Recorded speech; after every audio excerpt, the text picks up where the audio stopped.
Hello everyone, இது தமிழில் நான் சேனலுக்காக நான் உங்கள் ஜெய்சன் சாமியல். ஸோ நம்ம இதுக்கு முன்னாடி கன்சிக்யூட்டிவாக ஒரு 2 வீடியோவில் வரப்போகிறதான பாராளுமன்ற தேர்தல் அதோட கருத்து கணிப்பை நாம் தொடங்கியிருந்தோம். 2 மாநிலங்களின் கருத்து கணிப்புகளை நாம் பார்த்தோம். நம்முடைய தமிழில் நான் சேனலானது அந்த கருத்து கணிப்பை டேட்டாஸ் மூலமாக எடுத்து இந்த 2024 தேர்தலில் எந்த கட்சியானது எந்த மாநிலத்தில் எப்படிப்பட்டதான வாக்கு வங்கியை பெறப்போகிறது என்பதை நாம் கொஞ்சம் பிரீஃபாக நம்ம பார்த்தோம். ஏற்கனவே நம்ம உத்தரப்பிரதேச மாநிலம் மற்றும் மத்திய பிரதேச மாநிலம் இந்த 2 ஸ்டேட்டோட கருத்து கணிப்புகளை நாம் பார்த்தோம். இதில் யார் எந்த கட்சி வெற்றி பெறப் போகிறார்கள், தேசிய ஜனநாயக கூட்டணி பாஜக கூட்டணி எவ்வளோ வெற்றி பெறப் போகிறது, காங்கிரஸ் கூட்டணியான இந்தியா கூட்டணி எவ்வளவு தொகுதிகளில் வெற்றி பெறப் போகிறது என்பதை நாம் விலாவாரியாக நாம் பார்த்தோம். இன்னைக்கு அதன் தொடர்ச்சியாக நாம் இன்னொரு மாநிலத்தின் கருத்து கணிப்பை நாம் பார்க்க போகிறோம். இன்னைக்கு நம்ம பார்க்க போகிறது மகாராஷ்டிரா மாநிலத்தின் கருத்து கணிப்பு முடிவுகள். எந்த கட்சியானது எத்தனை சதவீத வாக்குகளை பெற்று எத்தனை தொகுதிகளில் வெற்றி பெறப் போகிறார்கள் என்பதை நாம் கொஞ்சம் பிரீஃபாக இன்னைக்கு நம்ம பார்க்கலாம். ஸோ நம்ம இந்தியாவில் பார்த்தீங்கன்னா உத்தரப்பிரதேச மாநிலத்திற்கு அடுத்தபடியாக மகாராஷ்டிரா மாநிலத்தில் தான் அதிக தொகுதிகளை கொண்டிருக்கிறது. மகாராஷ்டிரா மாநிலமானது 48 தொகுதிகளை மொத்தமாக கொண்டிருக்கிறது. ஸோ இந்த மாநிலத்தில் அதிகமாக வெற்றி பெறப்போகும் கூட்டணியானது இந்தியா முழுவதும் வெற்றி பெற்று இந்தியாவை ஆட்சி செய்யும் ஒரு கூட்டணியாக, ஒரு கட்சியாக மாறும் என்பது ஒரு சாதாரண மனிதனின் அரசியல் பார்வை. ஸோ இன்னைக்கு இந்த மகாராஷ்டிரா மாநிலத்தை பற்றி நம்ம பிரீஃபாக பார்ப்போம். இது ஒரு முக்கியமான மாநிலம் என்பதை நாம் மறந்துவிட வேண்டாம். இந்த மகாராஷ்டிராவில் பார்த்தீங்கன்னா மொத்தம் 4 கட்சிகள் மேஜராக இந்த எலெக்ஷனை ஃபேஸ் பண்ண போகிறாங்க. ஃபர்ஸ்ட் ஒன் சிவசேனா கட்சி, இது ஒரு local party. Second one NCP என்று அறியப்படுகிறதான கட்சி. சரத்பவார் இந்த கட்சியின் தலைவராக இருந்தார். மூன்றாவதாக இந்தியன் நேஷனல் காங்கிரஸ் கட்சி. நான்காவதாக பிஜேபி கட்சி. இந்த 4 கட்சிகளும் மகாராஷ்டிராவில் மேஜராக எலெக்ஷனை ஃபேஸ் பண்ண போகிறாங்க. ஸோ இதில் பார்த்தீங்கன்னா என்சிபி, சிவசேனா அண்ட் காங்கிரஸ் கட்சியானது கூட்டணி அமைத்து இந்தியா கூட்டணியாக மகாராஷ்டிராவில் எலெக்ஷனை ஃபேஸ் பண்ண போகிறாங்க, எலெக்ஷனை எதிர்கொள்ள போகிறார்கள். ஸோ பிஜேபியும் மகாராஷ்டிராவில் 2 கட்சிகளோட கூட்டணி அமைத்து போட்டியிடுகிறது. ஸோ இந்த 2 கட்சி யாருன்னு பார்த்தீங்கன்னா, ஒன்று என்சிபியிலிருந்து பிரிஞ்சு வந்ததான மிஸ்டர் அஜித் பவார், அவரை உள்ளடக்கியதான ஒரு கட்சி, நம்ம டூப்ளிகேட் என்சிபின்னே சொல்லலாம். அவங்களோட இன்னொன்று சிவசேனாவிலிருந்து அதிருப்தியின் காரணமாக பிரிந்து வந்ததான மிஸ்டர் ஏக்நாத் ஷிண்டே, அவர் தலைமையில் இருக்கிறதான ஒரு குரூப். இதை நம்ம டூப்ளிகேட் சிவசேனான்னு சொல்லலாம். ஸோ இந்த 2 கட்சிகளோடு கூட பிஜேபி ஆனது கூட்டணி அமைத்து தேர்தலை மகாராஷ்டிராவில் சந்திக்கிறது. ஸோ நம்முடைய கள ஆய்வில் பல உண்மைகள் வெளிவந்திருக்கிறது. யார் எந்த கட்சியானது எத்தனை சதவீத ஓட்டுகளை பெறப்போகிறது, ஓட்டு எண்ணிக்கையின் இறுதியில் எந்த கட்சியானது அதிக மக்கள் ஓட்டுகளை வாங்கி ஜெயிக்கப் போகிறார்கள் என்பதை நாம் விரிவாக பார்க்கலாம். ஸோ மகாராஷ்டிரா மாநிலத்தில் மொத்தம் 48 தொகுதிகள். ஸோ இங்கே 2019 ஆண்டு நடந்த பார்லிமெண்ட் எலெக்ஷனில் டோட்டலாக சிவசேனா கட்சியானது 24% ஓட்டுகளை பெற்றிருக்கிறது. அதை பெற்று 18 தொகுதிகளில் வெற்றி பெற்றிருக்கிறார்கள். வேறஸ் என்சிபி 4 தொகுதிகளில் வெற்றி பெற்று 16% வாக்குகளை பெற்றிருக்கிறது. அதே போல காங்கிரஸ் கட்சியானது 1 தொகுதியில் வெற்றி பெற்று 16% வாக்குகளை பெற்றிருக்கிறது. பிஜேபி கட்சியானது 23 தொகுதிகளில் வென்று 28% வாக்குகளை பெற்றிருக்கிறது. மற்ற கட்சிகள் 2 தொகுதிகளில் வெற்றி பெற்று 16% வாக்குகளை பெற்றிருக்கிறார்கள். நீங்கள் இப்போ 2019 நடந்த லெஜிஸ்லேட்டிவ் அசம்பிளி சட்டசபை தேர்தலை நீங்கள் பார்த்தீங்கன்னா, சிவசேனா கட்சி 19% வாக்குகளை பெற்றிருக்கிறது. என்சிபி ஆனது அதுவும் 19% வாக்குகளை பெற்றிருக்கிறது. காங்கிரஸ் கட்சியானது 15% வாக்குகளை பெற்றிருக்கிறது. பிஜேபி 36% வாக்குகளை பெற்றிருக்கிறது. மற்றவர்கள் 11% வாக்குகளை பெற்றிருக்கிறார்கள். பல யதார்த்தத்தை வைத்து பார்க்கும் பொழுது, பல தரவுகளை வைத்து பார்க்கும் பொழுது, நம்முடைய கள ஆய்வில் 2024 ஆண்டு நடக்கப் போகிறதான இந்த பாராளுமன்ற தேர்தலில்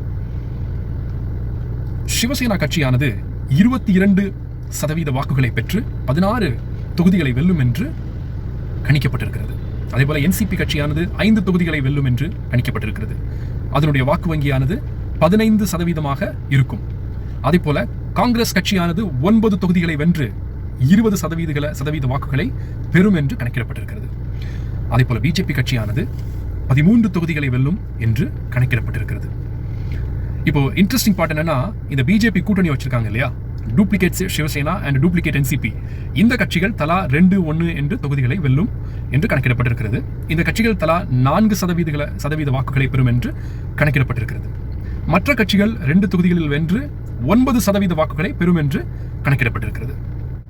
இந்த டேட்டாஸ் எல்லாமே வச்சு பார்க்கும்போது இந்தியா கூட்டணியானது 30 தொகுதிகளை வென்று 57% வாக்குகளை பெறும் என்று கணிக்கப்பட்டிருக்கிறது. அதே போல என்டிஏ கூட்டணியானது 16 தொகுதிகளை வென்று 39% வாக்குகளை பெறும் என்று கணிக்கப்பட்டிருக்கிறது. மற்ற கட்சிகள் 2 இடங்களை வென்று 11% வாக்குகளை பெறும் என்று கள யதார்த்தம் சொல்கிறது. ஸோ இந்த எலெக்ஷன்ல இந்தியா கூட்டணிக்கு ஒரு ஃபேவரபிளான ஒரு சிச்சுவேஷன் இருக்கு. ஏன்னா லாஸ்ட் எலெக்ஷன்ல சிவசேனா பிஜேபியோட கூட்டணி அமைத்து போட்டியிட்டது.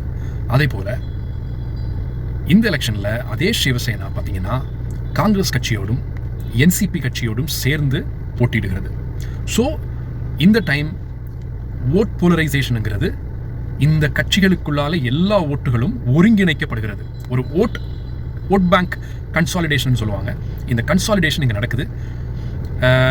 என்னதான் இந்த டூப்ளிகேட் என்சிபி, டூப்ளிகேட் சிவசேனா ஒரு சில அதிருப்தியாளர்கள் வெளியே வந்தாலும், இந்த கட்சிகளுக்கு ஃபேஸ் வேல்யூன்னு பார்த்தீங்கன்னா சரத்பவார் அண்ட் உத்தவ் தாக்கரே, இவங்க தான் ஃபேஸ் வேல்யூ.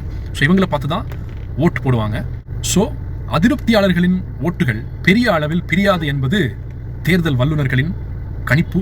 கள நிலவரமும் அதையே பிரதிபலிக்கிறது.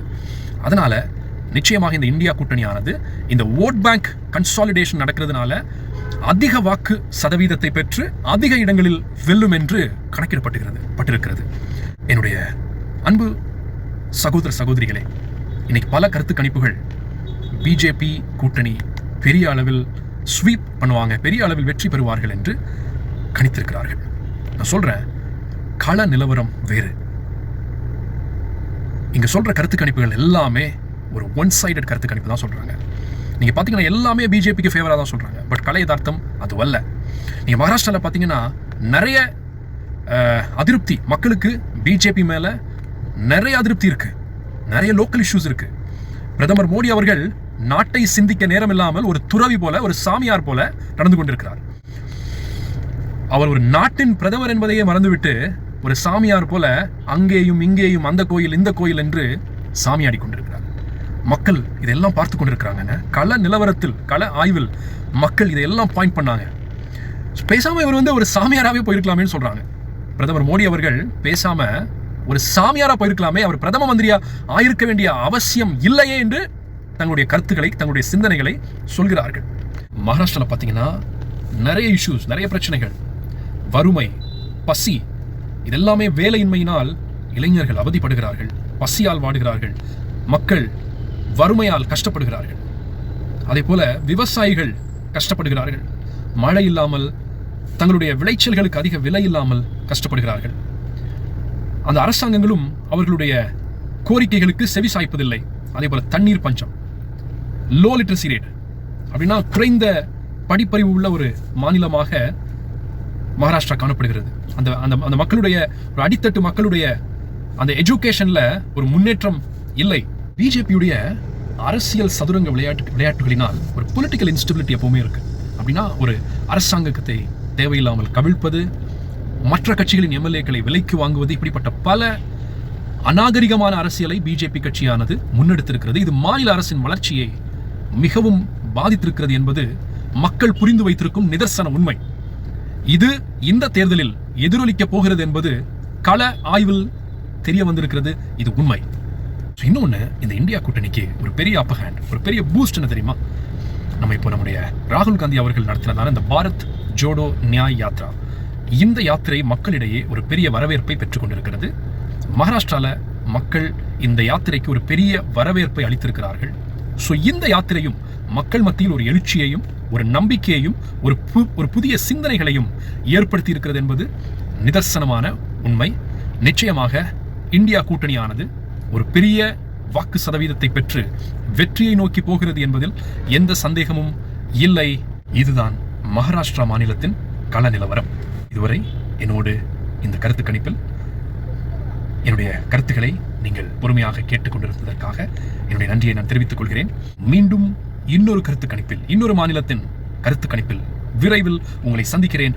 நன்றி, வணக்கம்.